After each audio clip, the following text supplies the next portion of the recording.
प्रधानमन्त्री प्रचण्डको फुस्रो अभिव्यक्ति। फागुन 1 गते सरकारी बिदा केका लागि किन स्वीकार गर्यो राप्रपाले जनयुद्ध दिवस। राप्रपाको सहयोगमा माओवादीले लादेको बिदा विकृति विशेष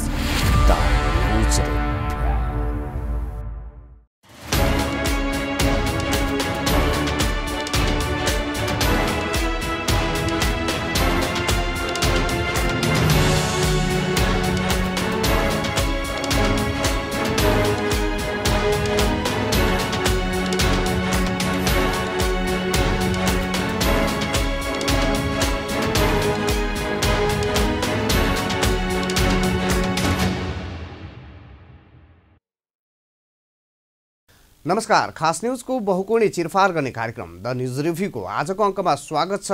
म राज शर्मा। दर्शकबिन, प्रधानमन्त्री पुष्पकमल दाहाल प्रचण्ड यति बेला सर्वाधिक आलोचित हुनुभएको छ।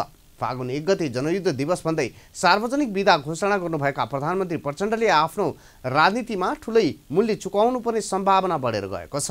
प्रचण्डले गत मङ्गलबार एक सार्वजनिक कार्यक्रममा बोल्दै सरकारी बिदा कटौती गर्ने बारे छलफल भइरहेको बताउँदा व्यापारी, व्यवसायी तथा किसानहरू निकै खुसी हुनुभएको थियो। फागुन 7 गते प्रजातन्त्र दिवस कसरी मनाउने भन्ने विषयमा बसेको बैठकमा प्रचण्डले एकै प्रकृतिका बिदाहरू धेरै भए विभिन्न राजनीतिक पर्वमा दिने बिदालाई गाभ्नुपर्छ भन्नुभएको थियो।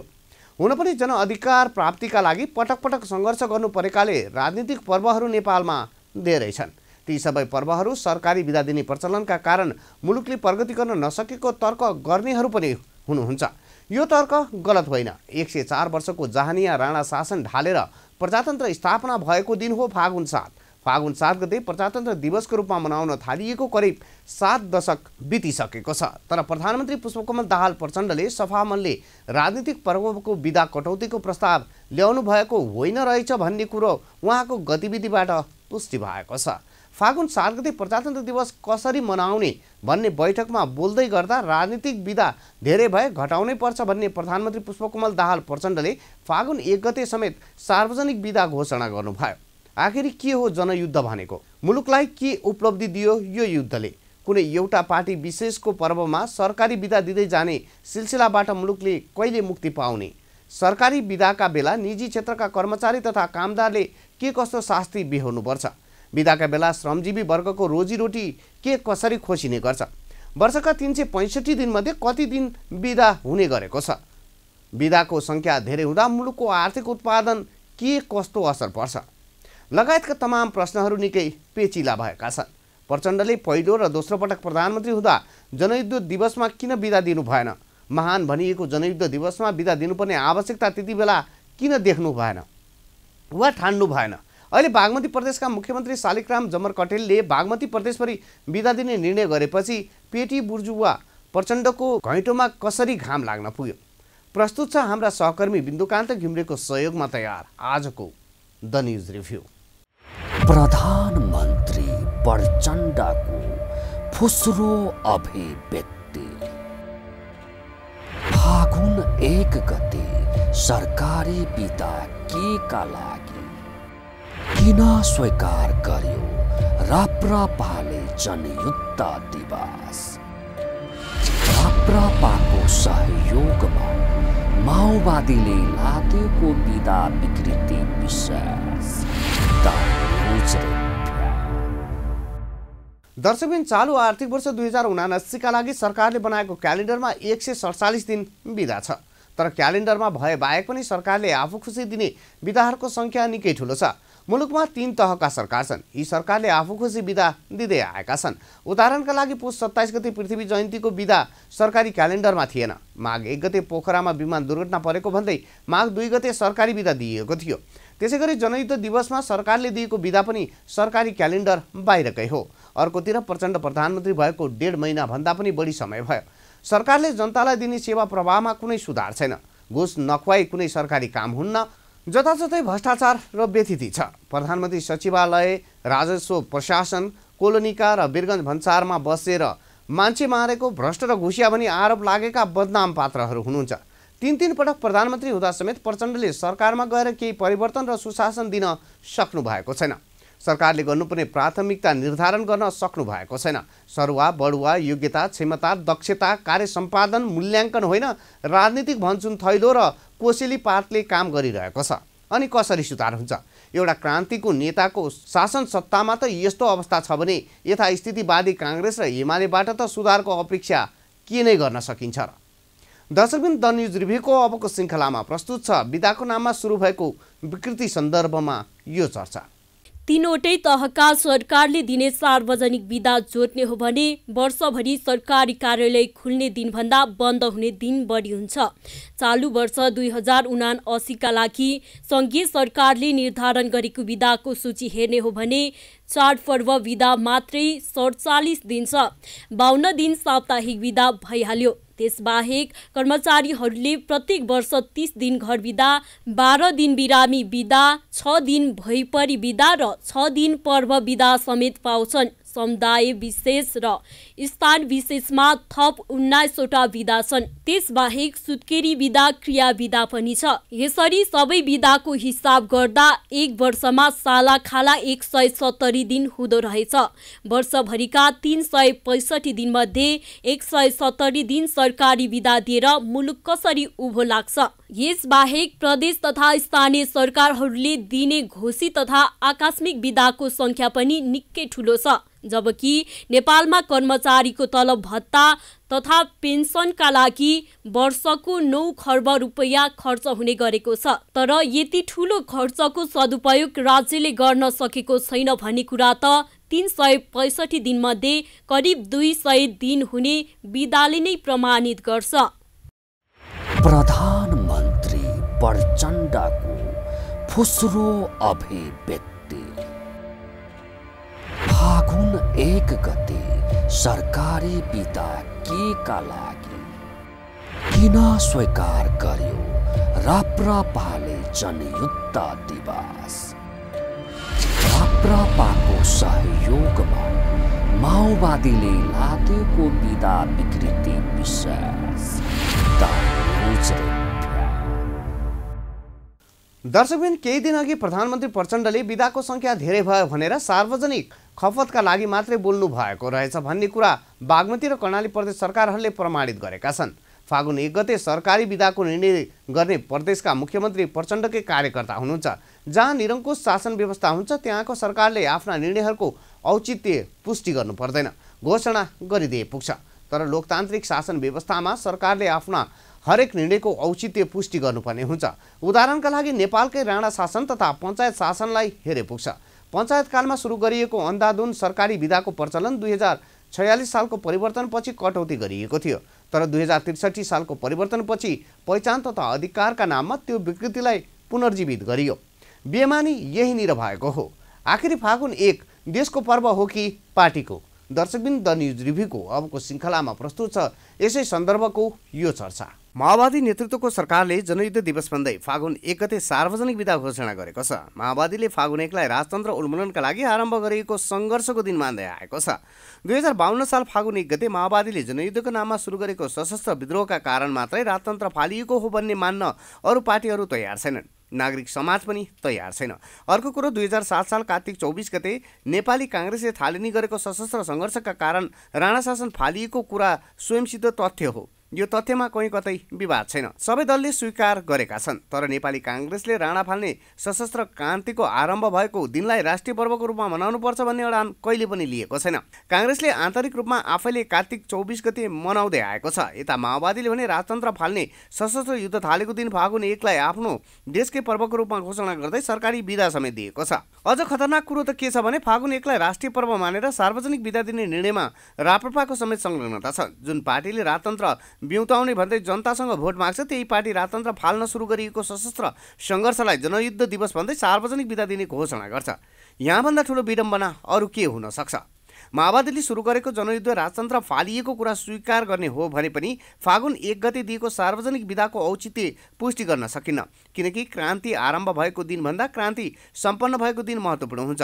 उदाहरणका लागि 2007 सालमा क्रान्ति आरम्भ भएको दिन कार्तिक 24 भन्दा क्रान्ति सम्पन्न भएको दिन फागुन 7 लाई बढी महत्त्व दिइएको छ। नेपालमा मात्र होइन, छिमेकी देश भारतमा पनि स्वतन्त्र आन्दोलन सुरु भएको दिनलाई राष्ट्रिय पर्व मानिएको छैन। सबै देशहरूले यसरी नै वर्षको एक दिन राष्ट्रिय पर्व मनाउने गरेका छन्, तर हाम्रो मुलुकमा भने जनयुद्ध आरम्भ गरिएको दिन भन्दै फागुन 1 गते बिदा दिने, तर गणतन्त्र कार्यान्वयन भएको दिन ज्येष्ठ 15 गतेलाई वास्ता नगर्ने अनौठो सिलसिला सुरु भएको छ। प्रधानमन्त्री प्रचण्डको फुस्रो अभिव्यक्ति। फागुन 1 गते सरकारी बिदा केका लागि किन स्वीकार गर्यो राप्रपाले जनयुद्ध दिवस? राप्रपाको सहयोगमा माओवादीले लादेको बिदा विकृति विशेष।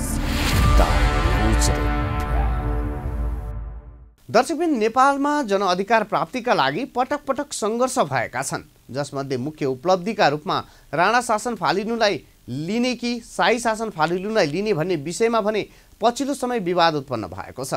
खास गरी नेपाली काङ्ग्रेसले राणा शासन फालिनुलाई मुख्य उपलब्धिको रूपमा लिनुपर्ने तर्क अघि सार्दै आएको छ भने माओवादी केन्द्रले राजतन्त्र फालिनुलाई मुख्य उपलब्धिको रूपमा लिनुपर्ने तर्क अघि सार्दै आएको छ। सरसर्ती हेर्दा यी दुवै तर्कहरू जायजै छन्, तर राणा शासन फालिएपछि जनताले धेरै उपलब्धि पाएका छन् कि राजतन्त्र फालिएपछि जनताले धेरै उपलब्धि पाएका छन् भन्ने प्रश्नको उत्तर भने केस्रा केस्रा कोस्राएर खोज्नुपर्छ। यो प्रश्नको उत्तर कति पनि बेमानी नगरी इमान्दारीपूर्वक खोज्नुपर्छ। खास गरी दुईवटा प्रश्नको उत्तर खोज्नुपर्छ। पहिलो प्रश्न हो, 2007 साल कार्तिक 24 गते नेपाली काङ्ग्रेसले सशस्त्र क्रान्ति थाल्दै गर्दा मुलुकमा कस्तो खालको शासन व्यवस्था थियो? कस्तो खालको शासन व्यवस्था विरुद्ध नेपाली काङ्ग्रेसले बन्दुक उठाएको हो?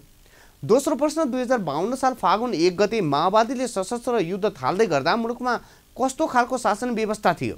कस्तो खालको शासन व्यवस्था विरुद्ध माओवादीले बन्दुक उठाएको हो? 2007 साल कार्तिक 24 गते नेपाली काङ्ग्रेसले बन्दुक उठाउँदै गर्दा नेपालमा जहाँनीय राणा शासन थियो। जहाँनीय राणा शासन ढालेर प्रजातन्त्र स्थापनाका लागि नेपाली काङ्ग्रेसले बन्दुक उठाएको हो। त्यसैगरी 2052 साल फागुन 1 गते माओवादीले बन्दुक उठाउँदै गर्दा मुलुकमा प्रजातान्त्रिक शासन व्यवस्था थियो। राजा संविधानको दायराभित्र पुगिसकेका थिए। माओवादीले प्रजातान्त्रिक शासन व्यवस्था फालेर आफ्नो पार्टीको अधिनायकवादी शासन व्यवस्था स्थापनाका लागि बन्दुक उठाएको हो। माओवादीले 2052 साल फागुन 1 गते उठाएको बन्दुक जनअधिकार प्राप्तिका लागि थियो कि 2046 सालको आन्दोलनद्वारा प्राप्त जनाधिकार खोज्नका लागि थियो भन्ने प्रश्नको उत्तर स्पष्ट छ, जुन उत्तर जनयुद्धको घोषणापत्रमा स्पष्टसँग उल्लेख छ। यस्तो पर्वलाई माओवादी र राजावादी मिलेर जे जसरी राष्ट्रिय पर्वका रूपमा लाद्ने प्रयास गरिरहेका छन्, त्यसबाट नेपाली जनता सावधान हुनु जरुरी रहेको छ। दर्शकबिन, द न्युज रिभ्यूको अबको श्रृङ्खलामा प्रस्तुत छ फागुन 1 गते सार्वजनिक बिदा दिने निर्णय कतै प्रतिगामी षड्यन्त्र त होइन भन्ने सन्दर्भमा यो चर्चा। 2052 साल फागुन 1 गतेदेखि जनवादी राज्य सत्ता स्थापना गर्ने भन्दै माओवादीले धमाधम सरकारी सुरक्षाकर्मी माग्दै गर्दा किनारामा बसी ताली बजाएर खुसी हुने एउटा जत्था पनि थियो नेपालमा। त्यो जत्थाले आफूलाई राजावादी बनाउने गर्थ्यो, तर राजा वीरेन्द्रप्रति भने अत्यन्त अनुदार थियो। राजदरबारकै अनुदार खेमाले माओवादीलाई सहयोग गरेको सूचना तत्कालीन सरकारले नपाएको होइन। वीरेन्द्रको वंश विनाशपछि दरबारको नेतृत्व उहाँका भाइ ज्ञानेन्द्र शाहले गर्नुभएको थियो। ज्ञानेन्द्र शाहले प्रजातन्त्र मासेर आफ्नै हातमा शासन सत्ता लिनुभयो, जसलाई शाही शासन भन्ने गरिन्छ। वास्तवमा मुलुकमा गणतन्त्र स्थापना शाही शासन विरुद्धको सङ्घर्षले गरेको हो। यति बेला राष्ट्रिय प्रजातन्त्र पार्टी पूर्व राजा ज्ञानेन्द्र शाहको नियन्त्रणमा छ। पूर्व राजा शाह राप्रपाका अघोषित सल्लाहकार हुनुहुन्छ भन्ने कुरा ओपन सिक्रेट जस्तै छ। त्यसैले राप्रपा शाही शासन विरुद्ध सङ्घर्ष भएको दिनलाई अभिलेखबाटै मेटाउन चाहन्छ। त्यसैले जुन प्रदेशमा सत्ताको साँचो राप्रपाको हदमा छ, त्यो प्रदेशमा फागुन 1 गते जनयुद्ध दिवस भन्दै सार्वजनिक बिदा दिएको छ। राप्रपाको यो कदमले पनि राजा वीरेन्द्रको वंश विनाशको काण्ड थप रहस्यमय बनेको छ। संविधानभित्र बसेका राजा वीरेन्द्रलाई फाल्ने युद्ध आरम्भ गरिएको दिनलाई राष्ट्रिय पर्वका रूपमा मनाउने निर्णयमा उहाँका भाइ ज्ञानेन्द्र शाह अघोषित संरक्षक रहेको पार्टीका मन्त्रीहरू किन सहभागी हुनुभयो? यो प्रश्नको उत्तर राप्रपाले दिनै पर्छ। माओवादीले फागुन 1 लाई आन्तरिक रूपमा मात्रै मनाउनु पर्थ्यो। यसरी सत्ताको दुरुपयोग गर्न मिल्दैन। माओवादीले गरेको सत्ताको दुरुपयोगमा सहभागी बन्नु एमाले र राप्रपाको ठूलो कमजोरी हो। त्यसमा पनि राप्रपाले त आफूलाई गणतन्त्र विरोधी भनेर भोट माग्दै आएको छ। पृथ्वी जयन्तीमा बिदा दिन माओवादी सहमत भए बापत जनयुद्ध दिवसका दिन बिदा दिनु आफू सहमत भएको तर्क राप्रपाले गरेको छ। यसलाई तर्क भन्ने कि कुतर्क? तर राप्रपाको हकमा एउटा सत्य कुरा के हो भने राप्रपा भनेको राजावादी पार्टी हो। 2052 साल फागुन 1 गतेदेखि संसदीय व्यवस्थाको विरुद्ध माओवादीले बन्दुक उठाएर सुरक्षाकर्मी तथा जनआन्दोलन 2046 मा सहभागी हुनेहरूलाई मार्दै गर्दा राजावादीहरूले किनारामा बसेर ताली फड्काउँदै खुसियाली मनाएका थिए। त्यसैले यति बेला फागुन 1 गते सार्वजनिक बिदा दिने निर्णयमा राप्रपाका मन्त्रीहरू सहभागी हुनुलाई आश्चर्य मान्न पनि हुँदैन, किनकि जनआन्दोलन 2046 सालमा उपलब्धि समाप्त पार्ने मामिलामा माओवादी र राजावादीको सहकार्य भएको यथार्थता ओपन सिक्रेट जस्तै छ। प्रधानमन्त्री प्रचण्डको फुस्रो अभिव्यक्ति। फागुन 1 गते सरकारी बिदा के का लागि किन स्वीकार गर्यो राप्रपाले जनयुद्ध दिवस? राप्रपाको सहयोगमा माओवादीले लादेको बिदा विकृति विशेष। दर्शकबिन 2063 सालको परिवर्तनपछि हरेक जाति तथा समुदायका पर्वहरूमा सरकारी बिदा थपियो। देशका कति प्रतिशत जनसङ्ख्याले मनाउने पर्व हो भन्ने हेक्का समेत नराखी धमाधम सार्वजनिक बिदा दिनु कुनै पनि कोणबाट उचित थिएन। 5% भन्दा कम जनसङ्ख्याको पर्व हो भने सम्बन्धित जाति तथा समुदायलाई मात्र बिदा दिँदा भइहाल्थ्यो।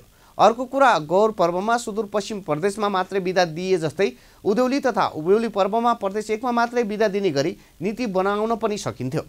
प्रजातन्त्र दिवस, लोकतन्त्र दिवस, गणतन्त्र दिवस, शहीद दिवस, संविधान दिवस, पृथ्वी जयन्ती जस्ता राजनीतिक पर्वहरू बिदा दिएर मनाउनु भन्दा उत्सव गरेर मनाउनु उपयुक्त हुन्छ, किनकि राजनीतिक पर्व जनताका घरका पर्व होइनन्।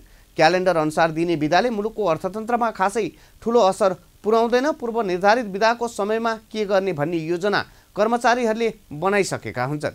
सरकारी सेवाग्राहीले पनि त्यही अनुसारको योजना बनाएका हुन्छन्। तर अचानक दिने बिदाले भने मुलुकको अर्थतन्त्रमा ठूलो असर पुर्याउँछ।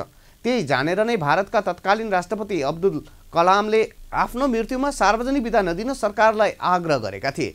केही महिना अघि आफ्नी महारानीको मृत्यु हुँदा पनि बेलायतले सार्वजनिक बिदा दिएन। तर नेपालमा भने विमान दुर्घटना हुँदा समेत सरकारी बिदा दिने विकृति आरम्भ गरिएको छ। बिदाको सङ्ख्या धेरै हुँदा देशको राष्ट्रिय उत्पादनमा धेरै नै प्रतिकूल प्रभाव परेको हुन्छ। बिदाको दिन ज्यालामा काम गर्ने मजदुरले आफ्नो तलब गुमाउँछन् भने तलबमा काम गर्ने कर्मचारी रहेको व्यवसायमा बिदाको दिन उत्पादन शून्य भए पनि कर्मचारीको तलब, विद्युत लगायतकाको महसुल नियमित तिर्नै पर्छ, जसका कारण उत्पादनको लागत बढ्न जान्छ। यसको मार खेप्ने भनेको सर्वसाधारण जनताले नै हो। प्रधानमन्त्री प्रचण्डले यो अन्तिम अवसर हो। यसपटक पनि उहाँले केही गरेर देखाउन सक्नु भएन भने माओवादी केन्द्र भविष्यमा इतिहासमा सीमित हुनेछ। यस्तो अवस्थाका प्रचण्डलाई अब काङ्ग्रेस र एमाले पनि उपयोग गर्न छाड्ने छन् अनि उहाँको षड्यन्त्र र उपयोग हैसियत पनि सकिनेछ। कम्तीमा प्रचण्डले शान्ति प्रक्रियाको बाँकी कामलाई यो 1.5 महिनाभित्र पुरा गरिसक्नु पर्दथ्यो। सबै राजनीतिक अपराधका मुद्दामा आम माफी दिने, कैदबाट मुक्त गराउने, द्वन्द्वकालीन घटनाका अभियुक्तलाई आम माफी दिने विधेयक ल्याई संसदबाट पारित गराउनुपर्ने मामिलामा प्रचण्ड चुकिसक्नु भएको छ। प्रधानमन्त्री प्रचण्डले पूर्व सहमति अनुसार एमालेका राष्ट्रपतिका उम्मेदवारलाई सघाउन छाडेर राष्ट्रिय सहमतिको रटान अलाप्न थालिसक्नु भएको छ। अब प्रचण्डलाई एमालेले पनि विश्वास गर्ने छैन। काङ्ग्रेस त उहाँले एक पटक होइन 4 पटक धोका दिइसक्नु भएको छ। सबैतिर विश्वास गुमाइसकेपछि प्रचण्डको टेक्ने धरती र समाउने हाङ्गो बाँकी हुने छैन। सधैँ जालझेल, षड्यन्त्र, धोकाधडी, अवसरवादको राजनीति टिक्दैन। यस्तै राजनीति टिक्ने हो भने 1-2 पटक मात्रै हो। दर्शकबिन, द न्युज रिभ्यूको आजको प्रसङ्ग यति नै। तपाईँ न्युज नेपाल टेलिभिजनको प्रसारण युट्युब र फेसबुकमा पनि प्रत्यक्ष हेर्न सक्नुहुनेछ। आजको प्रस्तुतिबाट हामी सबैलाई बिदा दिनुहोस्। हेर्दै गर्नुहोला न्युज नेपाल टेलिभिजन। नमस्कार। प्रधानमन्त्री प्रचण्डको फुस्रो अभिव्यक्ति। फागुन 1 गते सरकारी बिदा केका लागि किन स्वीकार गर्यो राप्रपाले जनयुद्ध दिवस? राप्रपाको सहयोगमा माओवादीले लादेको बिदा विकृति विशेष।